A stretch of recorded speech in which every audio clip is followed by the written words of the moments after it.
Hello, I am Ruby Falconer, and today's date is October 15th, 2020. I'm trying something different. I have decided, in honor of our Libra New Moon, I am going to offer a star journey. Now, I want to acknowledge that we're in a very difficult time. There's a lot going on astrologically. I'm not going to go into it. If you follow me on Facebook or if you watch my videos that I post every Monday, you have some sense of the intensity of the astrological energies that are going on. And I wish I could tell you that all of this is going to end very soon, but I can't. It isn't going to. We are entering a new moon tomorrow, and this new moon is going to continue to bring us challenges and difficulties in many areas of our collective planetary life, as well as in our individual lives. The reason that I like to work with the stars is that when we open ourselves to star energy, we're receiving information and downloads from other dimensions and other energies that are not earthbound. These are almost universally messages of hope and also messages of transformation. And if we are willing to open ourselves to these energies, they change things within our body structure, our cellular structure, the way we think, the way we articulate ideas, the way we express ourselves. They help us know that we are supported during this huge process of transformation and change that we are all going through, both on an individual level and a collective level. I decided to begin this process now with the Libra New Moon because this particular new moon is very close to a star that is very dear to my heart, and that is the star Arcturus. Now, it's also very close to, very much in alignment with the star Spica. And Spica is a wonderful star. I love it dearly. And in some ways, it's a somewhat more earth-friendly star in that Spica is very close to the plane of the ecliptic. I'm going to get technical here just for a moment, so bear with me. The plane of the ecliptic is the apparent path that the planets make in their orbit around the sun. And it doesn't vary that much. The planets might be a little bit above it or they might be a little bit below it, but they're all pretty much there. And it has to do with gravity, why they stay in this particular path. Stars are not in the plane of the ecliptic. Stars may be way high above the ecliptic, or they may be way low. There are stars that you can only see in the northern hemisphere. There are stars that you can only see in the southern hemisphere. So it really just depends, on where the Earth is positioned in its orbit around the sun, which way it's tilting, where it is, what part of the universe and the galaxy it's looking out at, or we're looking out at any given time. There are stars that you can see certain times of the year, and then you can't see them at other times of the year.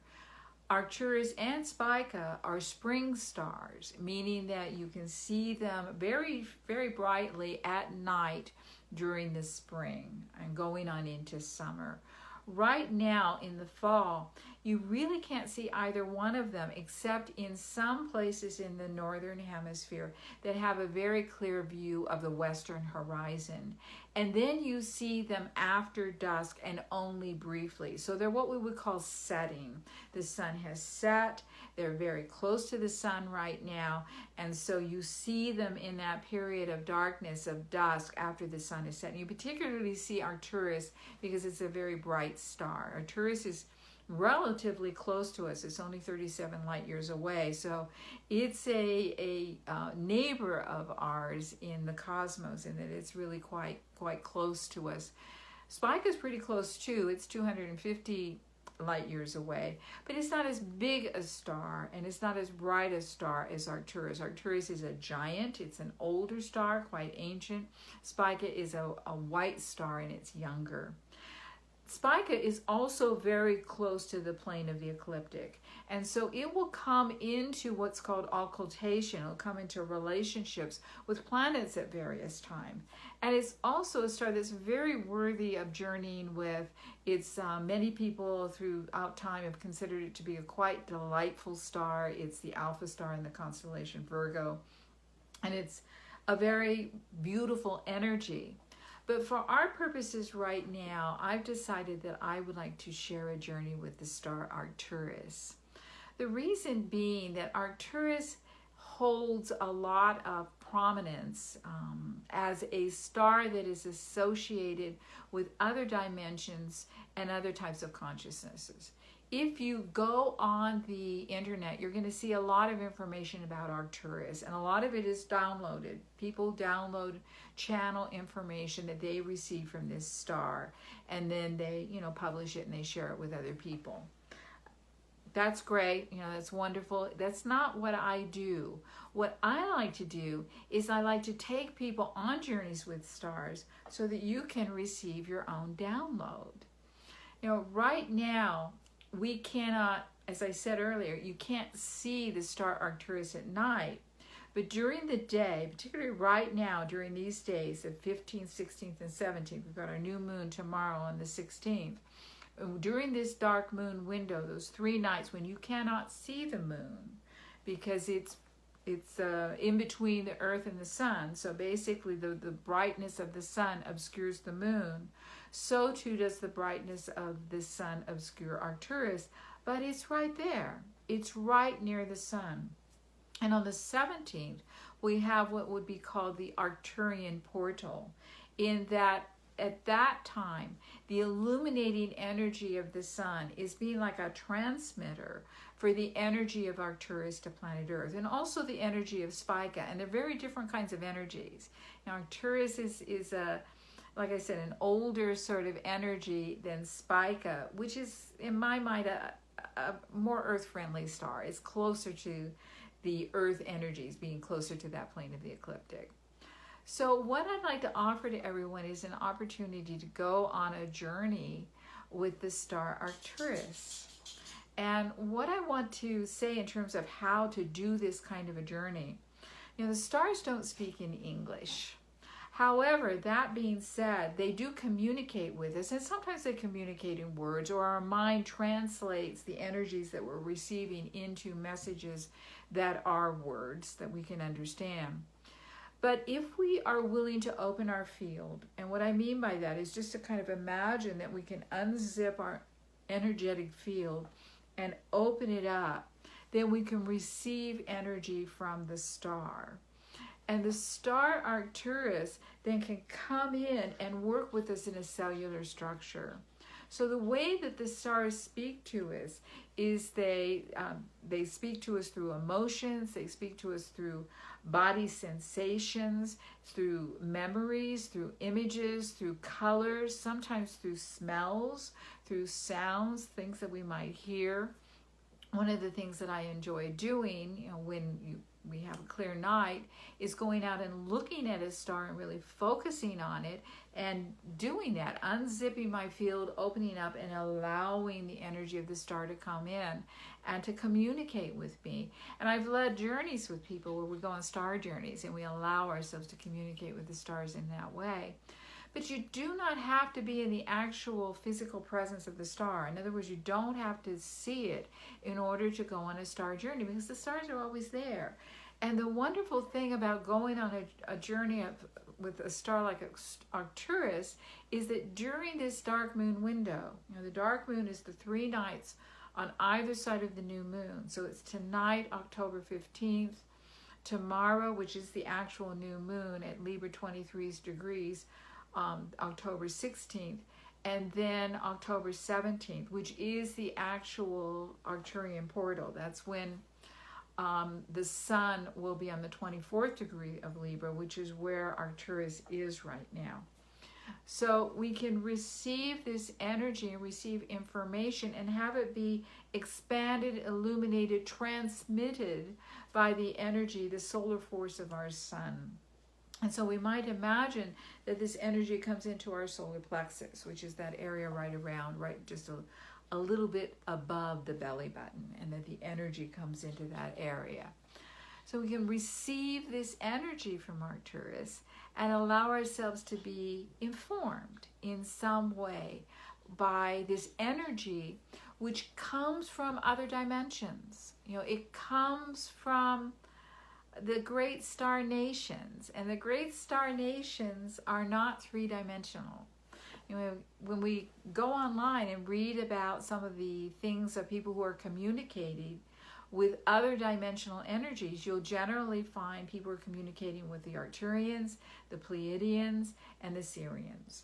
All powerful energy and all powerful stars, but really all the stars are powerful, and they all have messages in one way or another. So what I'd like to do right now is allow or invite you to go on a journey with the star Arcturus. And so get yourself comfortable. Put your feet on the floor. Take a couple of nice deep breaths. You may decide to do this journey shortly after dusk, looking toward the western horizon, but you don't have to. You can, in your mind's eye, imagine where the sun is, whatever time of day it is, or night. Just imagine the sun. And know that stretching out beyond the sun, which is a star, it's our star, our Earth star, going out into space 37 light years beyond the sun.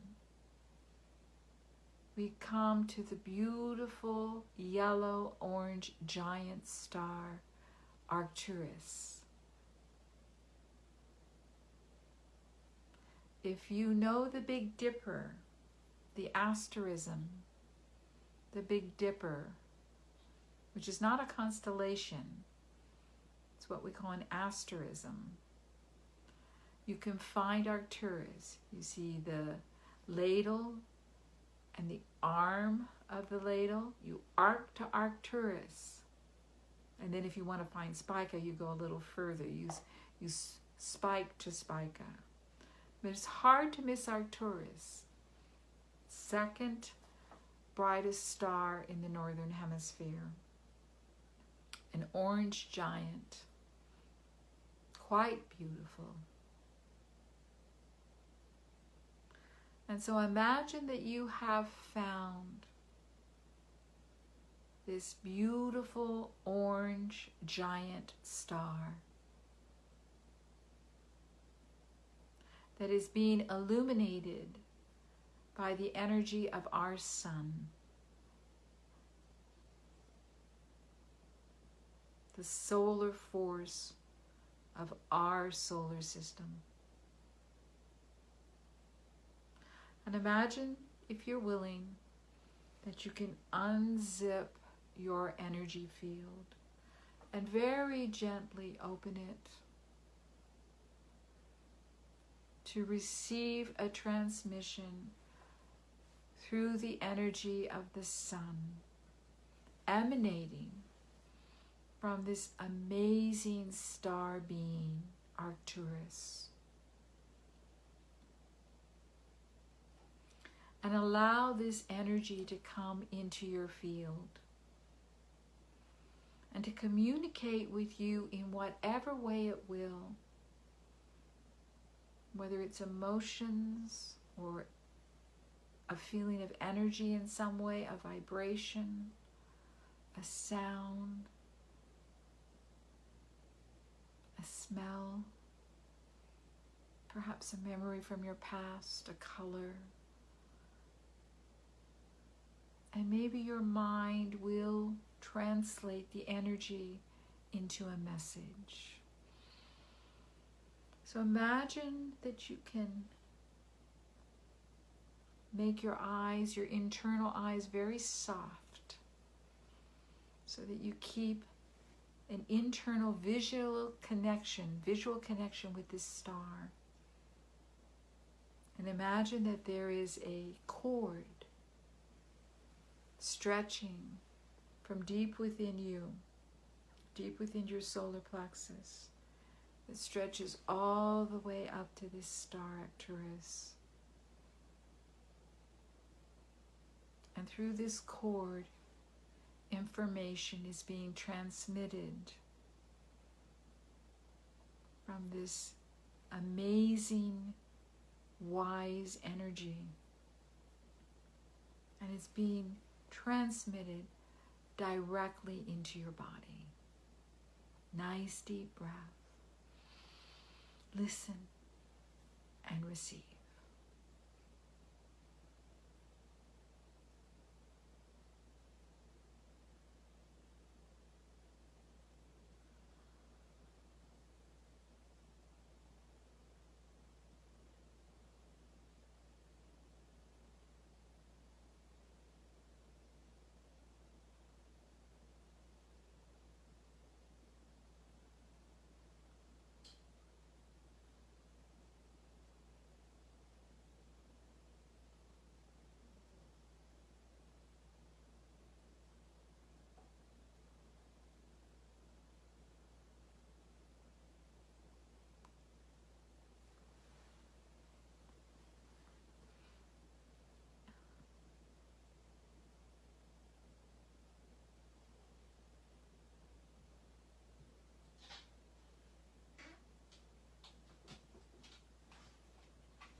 So taking a nice deep breath, giving thanks to this beautiful star and to our sun for whatever energy you have received, whatever transmission has been given to you. Disconnect.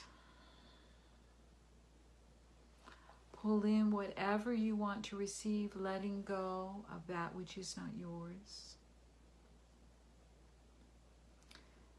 And take a moment to close your field.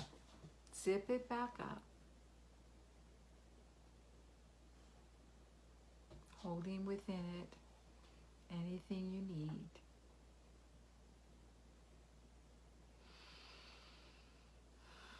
And very gently come back into the room.